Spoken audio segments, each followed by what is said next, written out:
अगर मैं इनके करप्शन केसेस ये इदारों को कहता हूं कि इदारों को कहूं कि पीछे हट जाओ।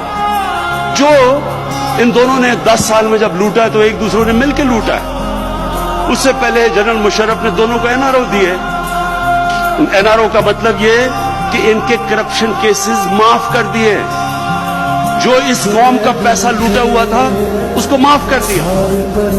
ये एनआरओ का मतलब है, अपनी कुर्सी के लिए। आज मैं अगर चुप हो जाऊं, मैं भी अगर अपनी आराम से बाकी 4 साल गुजारना चाहता हूं, मैं भी वही करूं जो जनरल मुशर्रफ ने किया था। मैं इनसे मुक्का कर लेता हूं, सब आराम से बैठ जाएंगे, आराम से मुल्क चलेगा, कोई अफरा तफरी नहीं, कोई शोर नहीं। लेकिन मुझे खौफ खुदा है, मुझे अपनी आखिरत की फिक्र है, वोट की फिक्र नहीं है।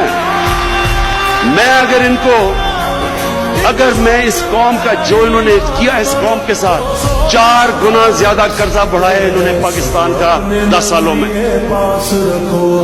आज बेचारे मुझे देख के अपनी आवाम के ऊपर तकलीफ होती है कि महंगाई से गुजर रही है। महंगाई क्यों है?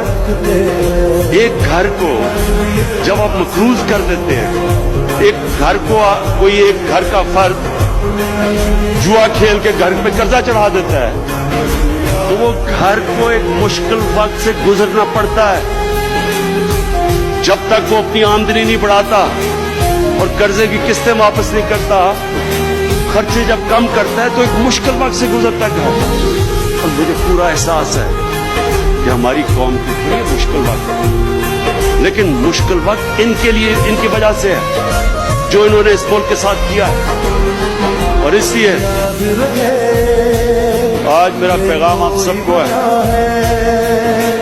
सारों को, सब माफिया को मैं आज आपको एक पैगाम देना चाहता हूं। मुझे अल्लाह ने ट्रेन किया हुआ मुकाबला करने के लिए।